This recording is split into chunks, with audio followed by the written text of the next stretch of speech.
Hello everybody and welcome back to Odin's Movie Blog. I am the critic who is a cynic. Hope you're doing well, and today we're talking once again about our boy, our buddy, Scott Mendelson over at Forbes.com. And so this is him talking about how Ant-Man and the Wasp's loss to be Captain Marvel's gain.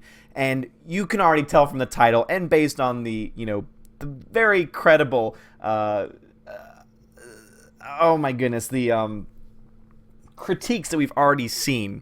I'm sorry, I'm just so I just cannot believe that people in Hollywood are still trying to do this, are still trying to push this identity politics narrative in their films. It has not been successful. They did it in 2016's Ghostbusters. It did awful. They did it in Ocean's 8. Ocean's 8 did okay box office wise, but I don't think anyone would say, oh, they're going to be able to create an entire trilogy based off of the box office numbers for that film. And already now for Captain Marvel, the media and Hollywood are already trying to create the same narrative for a story that could very well be a very good story, could be a very good character. I personally like Brie Larson as Captain Marvel. I think that she is a fantastic actress and she's very talented. Obviously, I think that her words, I've mentioned this in a video previously where I talked about how her talking about how, oh, there needs to be more diversity in film criticism. Okay, no one is stopping people from being film critics. Whether someone is listened to or picked up, that depends on the quality of the work. That depends on if that person can reach an audience. It depends on if that person can work hard enough to get their voice out there. Everyone has the same platform. Everyone has the same ability to do these things. No one is stopping them. So when she goes out and says these things, it's like, just stop. Stop trying to politicize every single aspect of society, because when you do that, it just doesn't work. But anyway, Scott Mendelson already is trying to talk about how Ant-Man and the Wasp, how it somehow missed something, how there was somehow something lacking in that film, based again on gender identity and identity politics, and how Captain Marvel is going to be the thing that picks it up. But let me just start off with the image, because this is what's getting most of the news today, is the fact that in this image you have that line, "The future is female." Now, where have we heard this before? Oh, that's right, Star Wars. The Force is female. We'll look at the current state of Star Wars. The last Star Wars movie that came out has lost $200 million. All right, that's where we are with the state of Star Wars when the future was female there. Let's look to how they tried to do that again with Ghostbusters 2016. Lost money. Ocean's 8. It did fine. It made money at the box office, but I don't think anyone would really call it a huge financial success as far as, a big, as far as being a huge movie, at least compared also to the other previous Ocean's films, because guess what? No one wanted another Ocean's film. It had nothing to do or very little to do with the casting, because the cast was great. They tried, of course, push that narrative saying, oh, it's all female cast. Look at this, look at this. And because they tried to push that, a lot of people were like, okay, well, now I'm not going to see it. I wasn't really wanting to see it anyway, because no one wants to see another Ocean's movie. We've already gotten 3. That's more than enough. So why do we want a 4th movie? And also on top of that, now you're going to be trying to push an agenda on it. Why would we want to see that? Now we see that going on with Captain Marvel already. Now, luckily, one can say this is Entertainment Weekly, so this is their spin on it. This is the media's take on it. And this is what the media spin is going to be on this film from beginning to end. It's going to be on the fact that this is the first female, like big budget female led film, even though obviously we can point to, or like superhero film, even though we can easily point to other films that have very strong female protagonists at the lead. Again, Ripley from Aliens being a huge example of that. One of the most badass characters, not just female characters, one of the most badass characters, because guess what? When I talk about characters, I don't like to have to say, oh, the best male, the best female. It's like, no, just I'm looking at the character as a character, and no one can deny that Ripley is a badass character. Now, later films, they aren't as good because they're not well written, but it has nothing to do with the character. It has everything to do with the writers behind the character. So already we're getting this mindset of, oh, the future is female, and therefore you should like this character. If you don't like this character, then you must be a sexist. You know that's what's coming. You know that when people are starting to criticize this film, again, I'm still waiting to see a trailer. Once I see a trailer, I have a better idea about how good or bad this film might be, and I'm going to go see it. I'm still definitely going to give this film a shot. Again, I'm never going to let the media, influence the way that I go to interpret or go to see a movie. I'm never going to let that happen. However, it is still cause for concern, because if this mindset also exists within the film itself, we could see that them try and bring identity politics into the movie. And if they try and do that, that's where I'll have problems, because I've made it very clear on this channel, on several videos in the past, that I hate identity politics. I think it has very little to do, I think it should have nothing to do in movies, let alone movies and television, but also even within society in general. I think identity politics is very dangerous. Why? Because when you split people, when you isolate people, because that's what you do, when you isolate people into these groups, that causes tension. Because if you just only care about your one subsection or your one subgroup, well, guess what? That's going to isolate you from the rest of the people around you. And so therefore, more tension is therefore automatically, by default, going to be built up between different groups. And that's why I think identity politics is dangerous. I don't like when people use identity politics in real life. And also, I hate it when they do it in movies, because once again, why are movies exist? Why, when you go back to the history of film, why were movies made? To help people escape. Yeah, you might be able to say, oh, they make money to make money. It's like, back in the day, they were not these huge, I mean, when they were first starting off, they were not these huge money makers. The reason why people made film was mostly because they were experimenting with different things, and they were able to not only create something, but also people were able to pay like a quarter. I mean, Nickelodeon, the term Nickelodeon itself comes from one of the first showings of film and TV, where you would literally put a nickel into the machine and then you would watch a short silent film. And that's where Nickelodeon actually comes from, is from that concept. So it was all about entertainment. It was all about escapism. And so when people try and bring identity politics or any politics whatsoever into a film that's not a documentary, that's not a history or anything like that, but for this example, a superhero film, it's going to detract people. It's going to pull people out of the film. That's one of the main reasons why I said before with one of my critiques of Black Panther, is that they put a little too many of those messages in the film that I just picked up on, and it took me out of the film. Again, that's not the only example. There are plenty of films that do that, of all different types.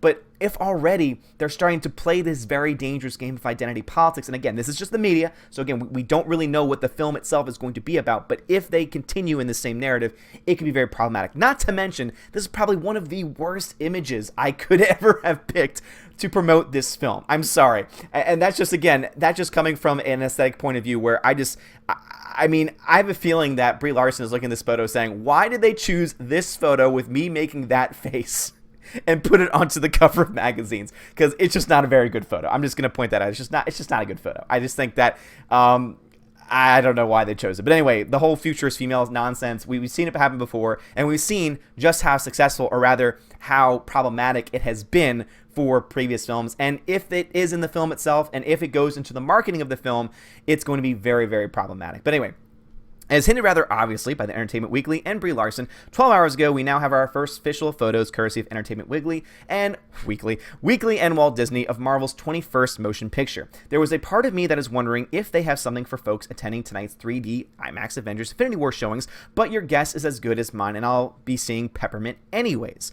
Anyway, after a few comparative worry MCU offerings, Captain Marvel will again put the MCU as something to prove position. But the reason for the season is also rather obviously the key marketing trump card. Oh boy, the reason for the season.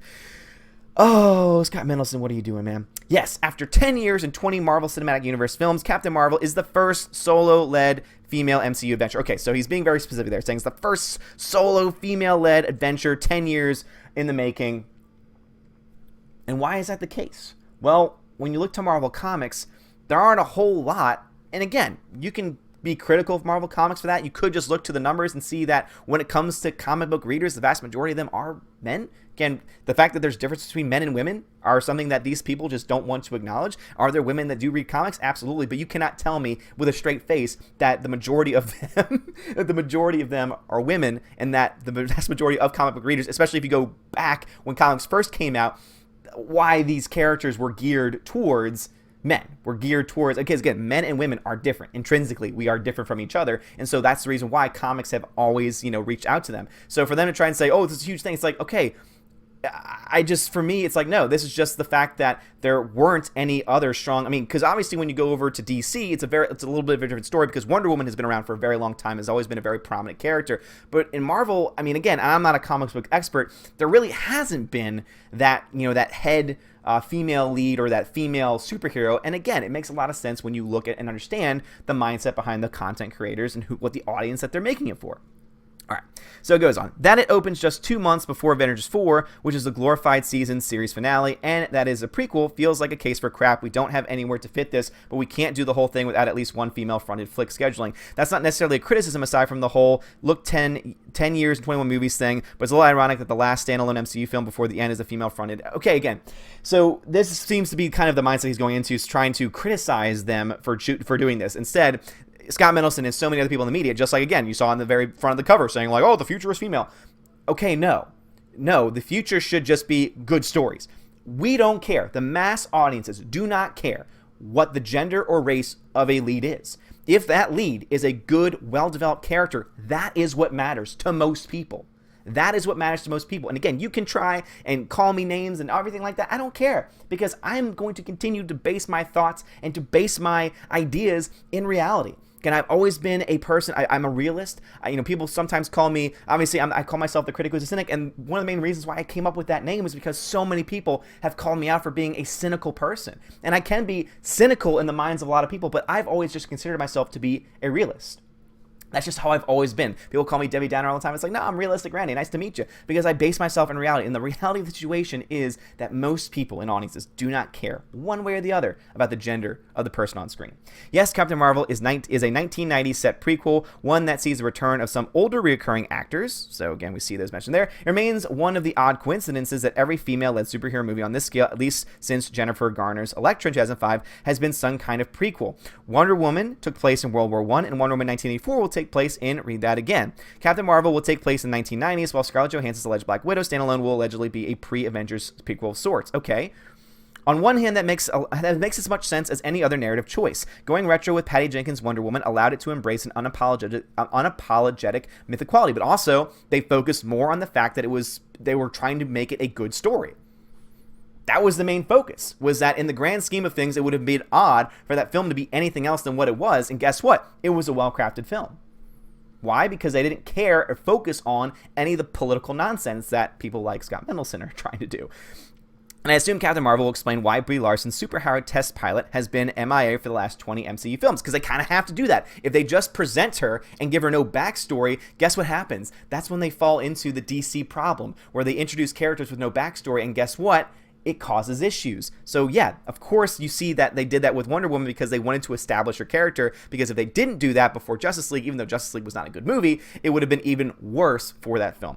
A slight digression, but it will be interesting if Avengers 4 ends the story with essentially a villain. We've only recently been introduced to a hero who we only just met in the last movie. Either way, even Ant-Man and the Wasp was kind of a pre-Infinity War story. So without getting too soapboxy, too late about it, why is there an apparent resistance to present tense or even forward momentum female-led superhero flicks in the post-Iron Man, Batman Begins universe? There is no resistance.